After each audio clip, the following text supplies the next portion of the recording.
Agora a gente vai entrar no nosso novo quadro.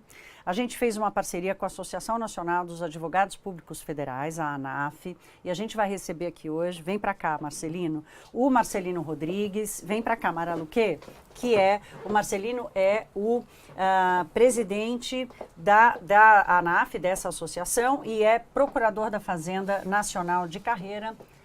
Vamos chamar uma vinheta, a gente criou uma vinheta, né, Mara Luque, para esse quadro novo. Põe a vinheta aí, põe a vinheta aí.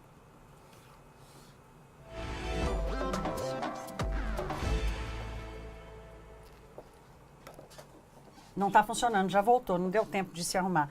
Bem, Marcelino, bem-vindo ao Dinheiro na Conta. A ANAF, bem-vinda ao Dinheiro na Conta. Essa parceria para nós dá suporte a essa escolha que a gente fez de tratar sempre do dinheiro público aqui, de fazer esse questionamento e se aprofundar nesse tema, né, Mara?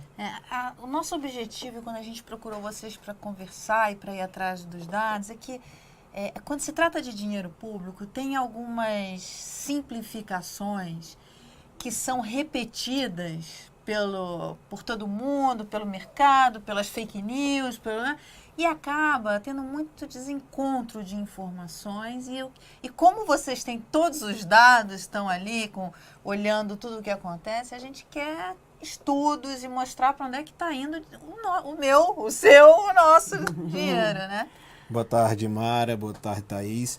Então, o nosso interesse em participar desse projeto é exatamente trazer maiores informações acerca do dinheiro público, né, das contas públicas, dessa recuperação de ativos, de todo esse potencial que a gente tem de uma melhor gestão, vamos dizer assim, tanto dos créditos, assim como também da dívida ativa da União, e que pode muito bem vir a acrescentar aí nesse período aí de crise fiscal, nesse período que o Brasil passa.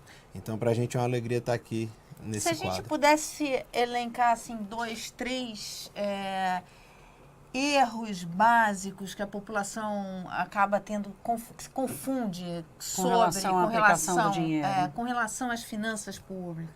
O que a gente vê é que existe essa situação relativa, por exemplo, à sonegação, né? Muita gente vê isso como algo, até vamos dizer assim, algo do ponto de vista natural, que seria uma busca aí pelo menor pagamento possível, mas que no final das contas há toda uma consequência para as contas públicas, né? A gente tem hoje um nível de sonegação muito alto, né? Nós temos hoje cerca de 1,5 trilhão de reais na dívida ativa da União, e que poderia muito bem estar servindo para o custeio dos serviços públicos e diminuindo, inclusive, a carga tributária. E quem são esses Isso é uma coisa que todo mundo muito questiona, né? Bom, se todo mundo que deve o país pagasse as contas e tal. Eu sempre faço a ressalva de que uma coisa é o estoque, outra coisa é o fluxo, né? O Estado se sustenta com o fluxo e não com o estoque, mas o estoque que tem aí poderia ajudar bastante, né? Isso, o que a gente vê é que nós temos a distinção entre as pessoas jurídicas, que são devedoras, e as pessoas físicas. Se a gente for ver, mais de 75% das empresas não tem qualquer débito junto à União. Ou seja, apenas cerca de 20% a 25% das empresas possuem algum tipo de débito com a União. Esse é um dado, por exemplo, que eu acho que ninguém imagina. Acho que as pessoas acham que o número é muito maior. Isso, então assim, já é um número... Não que seja pequeno, né? Porque 25% das empresas sonegando, você está falando de sonegador? Não, na verdade é aquele que tem um débito junto à União. Né? Que pode ser por qualquer motivação, ou porque o cara quis sonegar mesmo, ou porque ele quebrou, não deu conta. Exato, só que existe um outro dado também que é mais interessante. Dentro dessas empresas devedoras, a gente hoje tem um corte feito pela Procuradoria-Geral da Fazenda Nacional dos grandes devedores. Se você faz esse corte, você tem aí, dentro desse número que eu apresentei, um número bem menor ainda de empresas que são consideradas grandes devedores, que elas respondem por grande parte do débito relativo. Está concentrado, então. Está concentrado. Então são os mesmos. Exato. São sempre os mesmos. São aquelas empresas de maior porte que acabam muitas vezes se favorecendo da questão, por exemplo, de refinanciamentos, do refis, como a gente colocou. Então acaba que isso é muito voltado para aquelas empresas que já detêm um porte muito vantajoso e que acabam aí tendo uma dupla vantagem nesse caso. Né? Olha, o Marcelino, você está adiantando adiantando um pouco aqui o que a gente vai prometer para a próxima vinda do Marcelino aqui na semana que vem, que a gente vai dar esse pontapé inicial. A ideia é a gente começar essa coluna falando exatamente da questão dos devedores, que inclusive passou a ser uma demanda quando a gente fala, por exemplo, de déficit da Previdência, as pessoas falam, pega lá os caras que são grandes devedores e tal.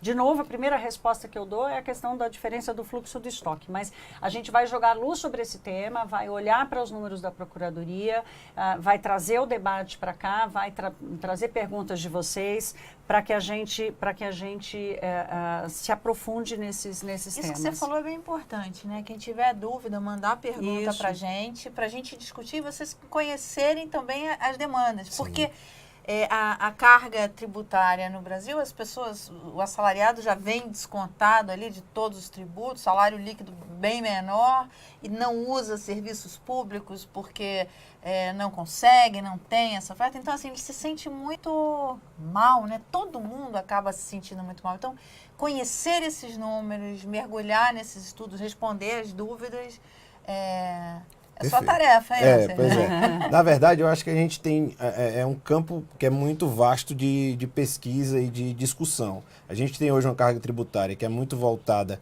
para o consumo, né? E aí, quando você tributa o consumo, isso acaba tributando da mesma forma ricos e pobres, aqueles que têm mais e que têm menos, e gerando uma certa distorção, que é o que a gente sente hoje. E aqueles que mais precisam dos serviços públicos, que são os menos favorecidos, acabam não tendo esse retorno devido do Estado, né? Olha, tem algumas perguntas aqui interessantes. O Paulo Roberto Rubio falou, 1 olho na receita e 2 na despesa, né? É que ultimamente a gente teve 18 olhos na receita, 18 olhos na receita e nenhum na despesa, né? Todo mundo de olho na receita querendo só gastar na despesa. Agora mudou. O Daniel Coimbra falando, imposto é roubo, sonegar é legítima defesa. Vou discordar de você, porque eu acho que é uma obrigação do cidadã Isso é uma coisa interessante, porque assim, o brasileiro, a gente está vivendo isso, todo esse movimento contra a corrupção. Agora, não colocar dinheiro na caixinha é tão errado quanto tirar dinheiro da caixinha, né? Eu acho que tem que ter um esforço muito grande para a qualidade do gasto público, né? Exato. Eu acho que o que a gente viu aí talvez tenha sido exatamente uma falta de cuidado com o que vai ser gasto. Agora sim, é necessário, a receita é algo necessário para o Estado brasileiro e para fazer frente exatamente a esse serviço público que vai chegar muitas vezes na população mais carente. Chegou a mensagem aqui do Cleiton Emiliano Justo dizendo como se luta contra a corrupção no país sonegando impostos. Aqui coisa que a Mara que acabou de colocar. E o Thales Mastali dizendo o Brasil perde investimentos por causa da sonegação. O Brasil perde muita coisa por causa da sonegação. A primeira delas é a qualidade da prestação do serviço público. E aí vai vir uma cascata, né? Perfeito. E aí, assim, nós temos várias outras questões que podem ser abordadas que são interessantes também. Por exemplo, no caso dos refis, né? A gente teve um programa de refinanciamento agora há pouco tempo, que exatamente veio no âmbito dessa crise fiscal, porque as empresas passaram, isso é até algo que é entendível, vamos dizer assim, do ponto de vista financeiro. Mas aí a gente teve toda uma alteração dentro do Congresso Nacional que gerou um déficit desse refis, que era algo que seria em torno de 15 bilhões de receita imediata para 7. Ou seja, aí você vê o aspecto político adentrando muito Então, Marcelino, você tocou num ponto interessante, que eu acho que essa coluna, que esse encontro que a gente vai ter semanal, eu acho que a gente tem que mergulhar lá naquele congresso e ver quais são os caminhos que esse dinheiro está percorrendo. Não, gente, a gente aqui, hoje é só uma introdução, uma apresentação do Marcelino, uma apresentação da parceria, do quadro novo, né? Cada semana a gente vai trazer aqui um tema específico. Mara vai estar comigo em algumas situações, outras não, tomara que ela consiga estar em todos. A gente vai trazer aqui dados, números exclusivos, inéditos, talvez um olhar que muitos de vocês não tiveram ainda sobre a gestão das contas públicas, né, Marcelino? Bem-vindo, seja muito bem-vindo. A gente espera gerar muitos frutos e muita compreensão dessa parceria. Igualmente, a gente é um prazer. A gente quer colocar o tema na agenda dos brasileiros, mas de uma forma responsável, de uma forma onde a gente tenha todos os instrumentos e as informações corretas. Não simplificações, enfim, frases feitas. Tá proibido frase feita aqui. Proibido. A gente quer número, Tá tá? certo, tá A certo. dupla fisco. Conte com a gente. A dupla do fisco. Meninos, obrigada para vocês. Obrigado. No final das contas, quem é que não quer saber como é que é gasto o nosso dinheiro? Ah, minha Nossa Senhora, eu esqueço, né?